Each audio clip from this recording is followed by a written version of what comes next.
The Price is Right was meant to have a typical day. Then a college student hit $10,000 after dropping a Plinko chip. She repeated it twice more. However, everything went dark before she could drop her fourth chip. The game is fixed, a producer said as he snatched the chip in flight. So's cheap in flight. The crowd froze in disbelief. There was silence for 15 minutes. America's favorite game show was almost permanently destroyed by this covert catastrophe. Additionally, CBS made a valiant effort to conceal it. Bob Stewart was employed by Rick TV in New York City in 1956. He once noticed a live auction taking place on the pavement while he was having lunch on 50th Street. He got an idea from the thrill of bidding. Imagine a game show where participants had to guess prices.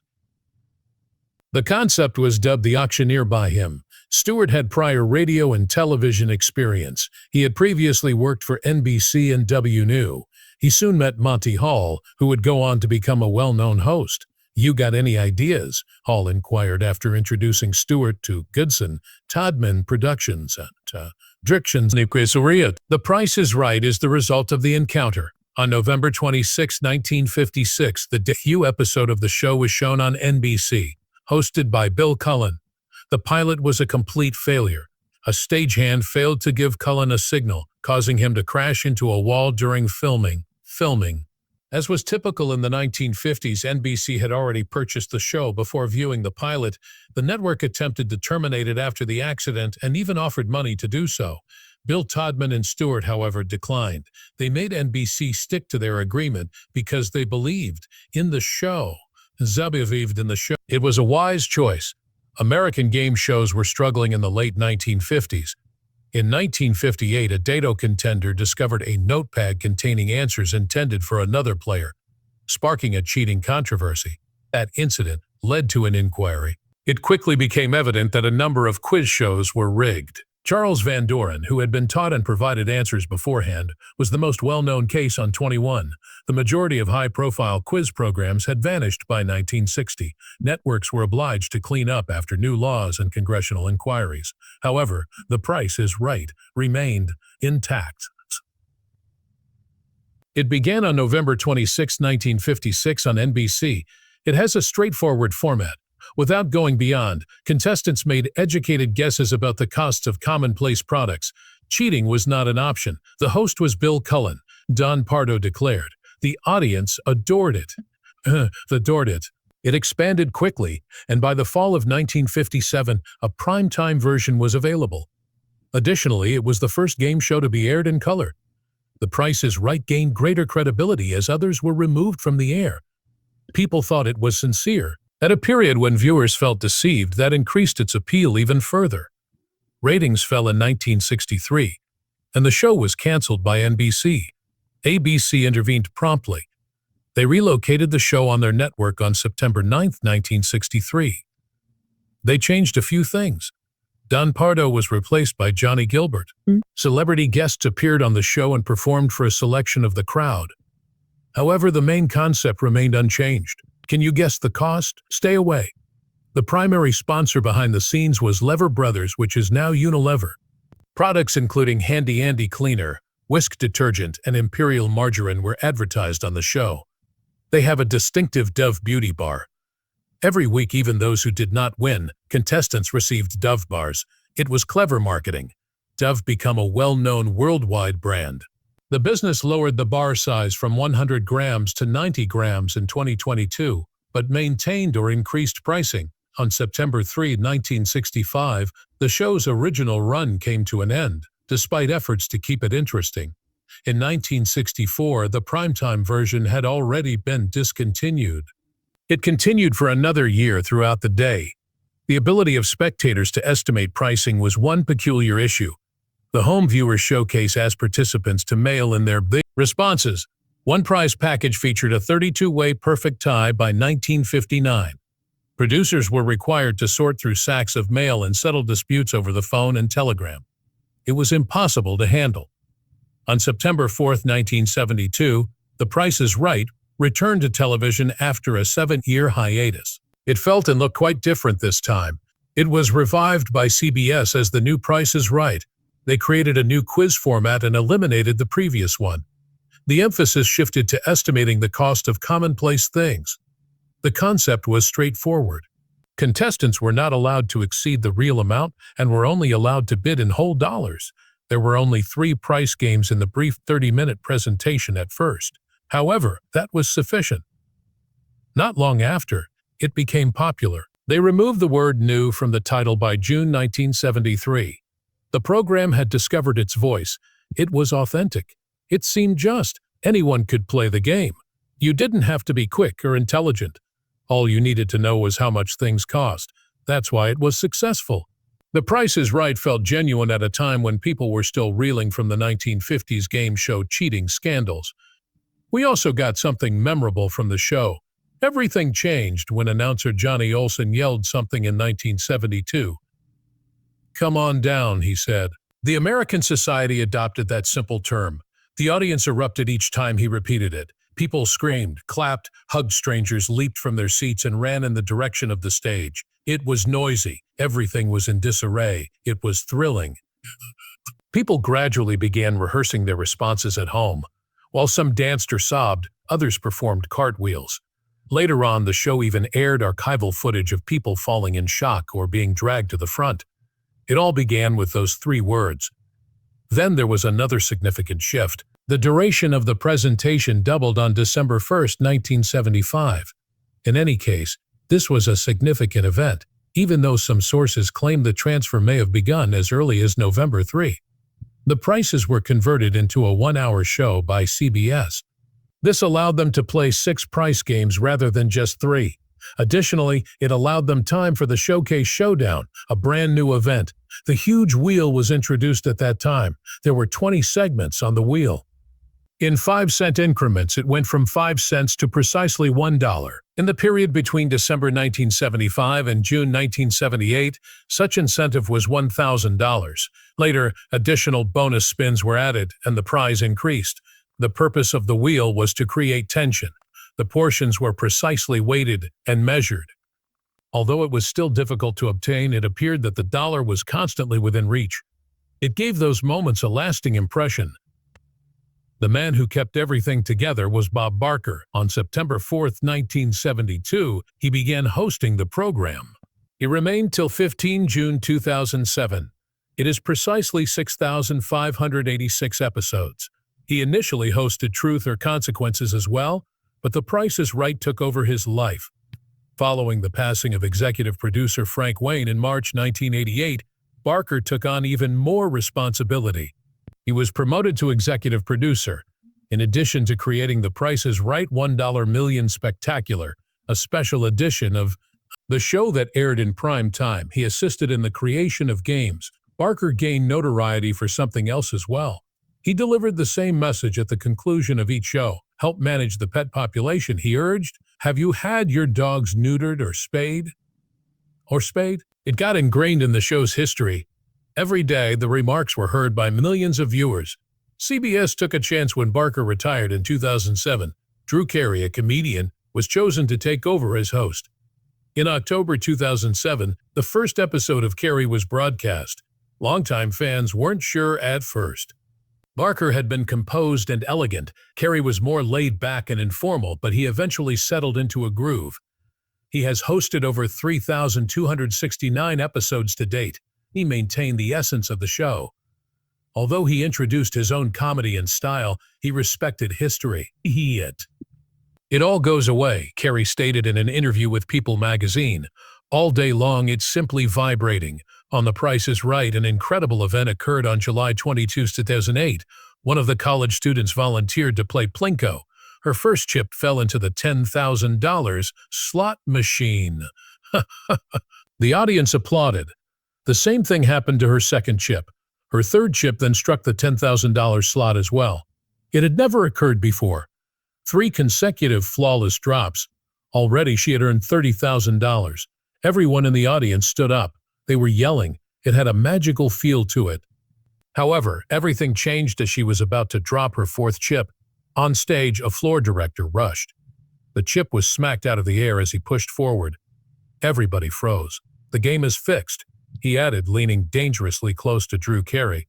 The competitor was instructed to sit at the bottom of the stage after being swiftly removed from the Plinko platform. Without saying a word, Drew left. The curtain came down. The lights in the studio went out. Although he acknowledged he had no idea what was going on, the announcer made an effort to quiet the throng. There was silence in the room for 15 minutes or so. Why the game had halted in the midst of a momentous occasion was a mystery to everyone. No one had anticipated the strangeness of the truth. The show had paused for 2 weeks before to that taping. The marketing team filmed advertisements for the Price is Right video game in the studio during the break. They rigged the Plinko board to give the commercial an interesting appearance. Thin fishing lines were utilized on either side of the $10,000 slot machine. The chips were always directed to the center by these lines. It was a standard advertising ploy. However, no one took down the lines when the actual show's filming resumed. The board was still rigged, but nobody noticed. Not the stage management, not the crew, not Drew. Before those 3 consecutive immaculate $10,000 drops, nothing seemed out of the ordinary. It's nearly difficult to have that kind of streak. The producers were aware that there must be a problem. They halted the game in the middle of the tape because of this. Fortunately, CBS standards and procedures took over. They decided to give the competitor her $30,000 back. That decision probably prevented a legal quagmire and prevented the audience from abandoning the program. After that, the crew reshot the entire game after removing the fishing lines. The competitor used all 5 chips to play Plinko once again. She took home $3,000 this time. Viewers did not witness any of the chaos when the episode aired on December 5, 2008. Everything was cleaned up. The reshot version appeared in the final edit. Nobody at home was aware that a catastrophe had nearly occurred. For years, the story was kept under wraps. Only the individuals working at that studio were aware of the Price is Right's near scandal. However, the concert was able to go since the team responded quickly and effectively to the issue. Later in 2021, Drew Carey discussed that day in an interview with SiriusXM. "I'm going to jail," he declared. "I'm going to lose my job. A scandal is going to occur." In 2007, he replaced Bob Barker as host, but he had barely been there for a year. The show might be shut down, he thought. Due to quiz show scandals in the 1950s, game show regulations are stringent. As a result of those incidents, federal legislation outlawed game fixing in all its forms. Drew was immediately aware that this error could lead to serious issues. There were other scandals, though. Bob Barker was one of the most dependable television personalities for many years. He became well known and presented The Price is Right for 35 years. However, something quite different was taking place behind the scenes, even if viewers witnessed the charm and enthusiasm on film. Women who worked on the show started speaking up in the 1990s. They spoke of a fear-filled, discriminatory, and harassing work environment. Diane Parkinson, a model, sued Barker for $8 million in 1994. She said that he coerced her into having sex with him. It was 3 years long. Parkinson said Barker threatened to fire her if she didn't comply with his demands. She claimed that in between performances, he summoned her to his dressing room and insisted on oral intercourse. Barker was in his 70s at the time. He insisted that Parkinson was the one who had pursued him and denied everything. "She wanted to be the next Mrs. Bob Barker," he claimed. Parkinson's health issues and legal expenses caused him to eventually dismiss the lawsuit. However, her situation brought to light something that many had been silent about for years. In 1995, Holly Hallstrom, another model, lost her job. Medication-induced weight gain was cited as the cause. However, Hallstrom thought that her refusal to back Barker during the Parkinson case was the true cause. She filed a complaint against him on July 2, 1996. She charged him with emotional abuse, breach of contract, medical discrimination, age discrimination, and sex discrimination, The court battle lasted for nearly a decade. Barker's attorneys continued to file motions to keep her out. Settlements were given to her, she claimed, but only provided she remained silent. She declined. In order to maintain her right to speak, she decided to accept less money. Hallstrom was paid a settlement of several $1 million in October 2005. Later, she established a nonprofit to support those who experience workplace abuse but lack the resources to defend themselves. Others on the show were affected by Hallstrom's case.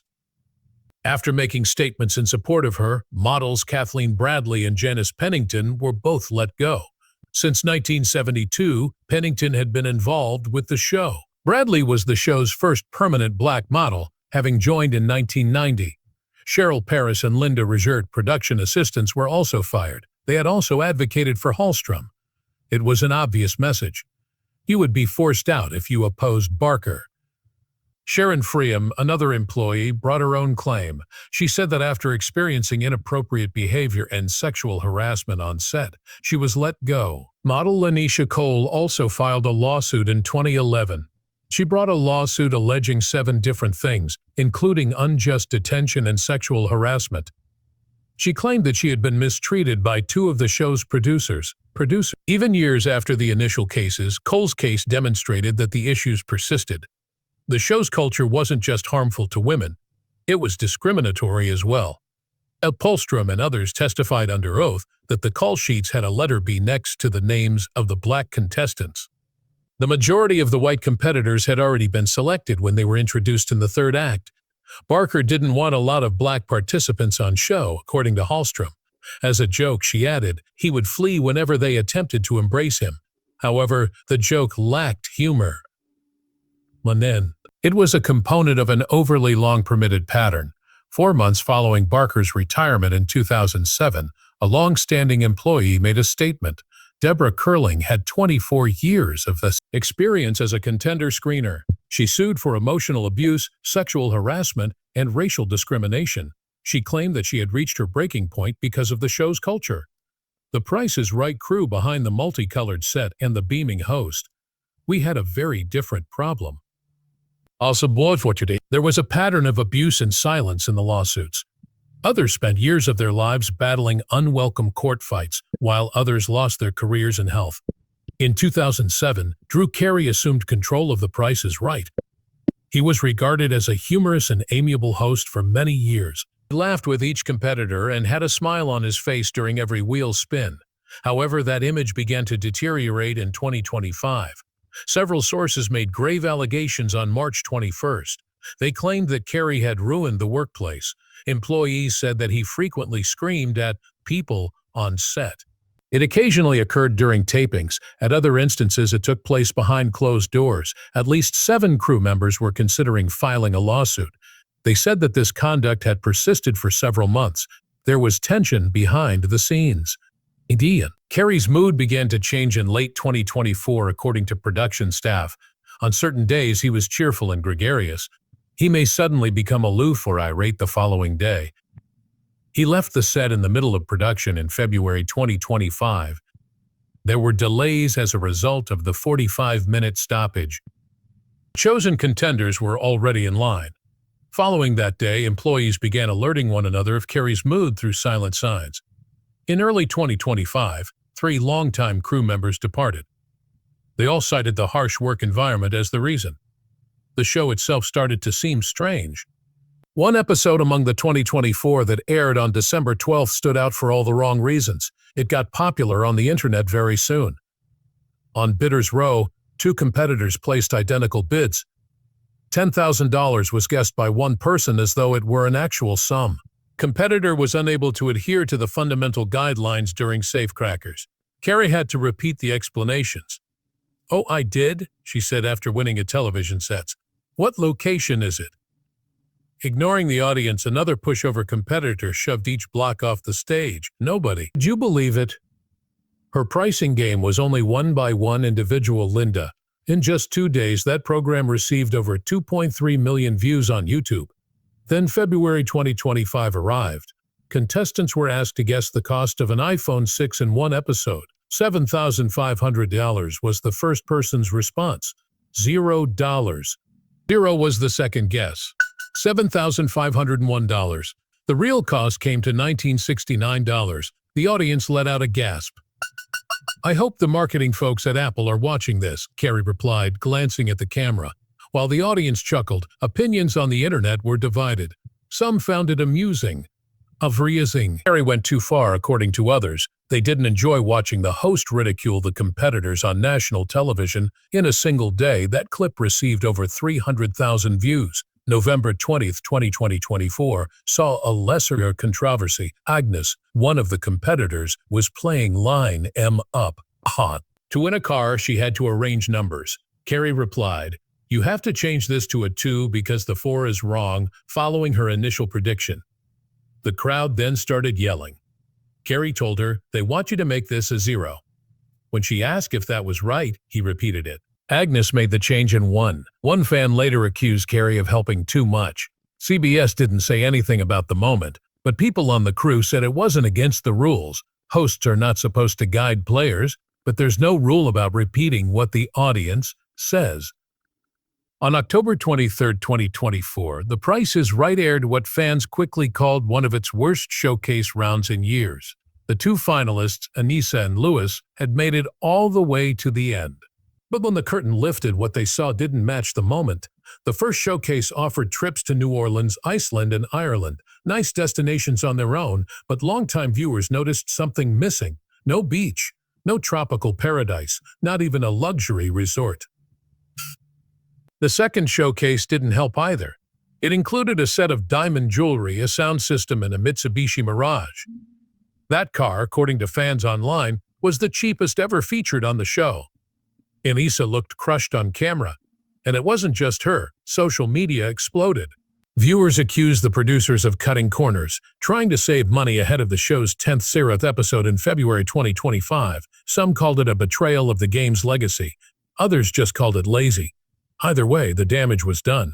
The showcase had let people down. That wasn't the only controversy that season.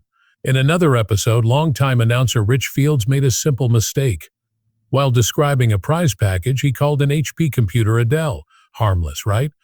Not on this show. The Price is Right as a strict rule. If a prize is described incorrectly, the contestant gets whatever was announced, not what was actually shown. That one-word slip cost the show thousands of dollars, and it came with a twist. The contestant had overbid by nearly $5,000. Under normal rules, that would have disqualified them. But because of the error, the prize had to be awarded anyway. This wasn't just a fluke. It showed how tightly the show operates. Every word, every product, every price, everything has to be perfect. One small mistake can throw everything off and cost real money. But the biggest shock often comes after the game. Contestants may leave the stage smiling. But reality hits once the tax letter arrives. Every prize on the show is taxed based on its full retail value, and it all starts with California state taxes. The money is due before the contestant can even touch their prize. That moment of joy can turn into panic. In 2013, schoolteacher Sherry Heil won a $157,300 Audi rate Spider. At the time, it was the most expensive prize in the show's history. Then came the bill. She owed $12,000 to California, another $14,915 to her home state of Washington, and $34,453 to the IRS. That's over $61,000 in taxes. Contestants can't take a cash alternative. It's the prize or nothing. Many winners just walk away. Back in 2008, something happened that changed the show forever. A retired weatherman named Terry Neese placed a showcase bid of exactly $23,743. He hit the number down to the last dollar. The prizes were a karaoke machine, a pool table, and a 17-foot camper. When the total was revealed, production came to a halt. For 45 minutes, no one moved. Behind the scenes, producers were convinced it had to be a cheat. One of them, Kathy Greco, actually ran off stage in disbelief. Host Drew Carey wasn't thrilled either. Later, he admitted he was furious and announced the win through clenched teeth. But Neese insisted there was no trick. He had memorized pricing patterns and used numbers with personal meaning, his wedding date and his wife's birth month. After a full investigation,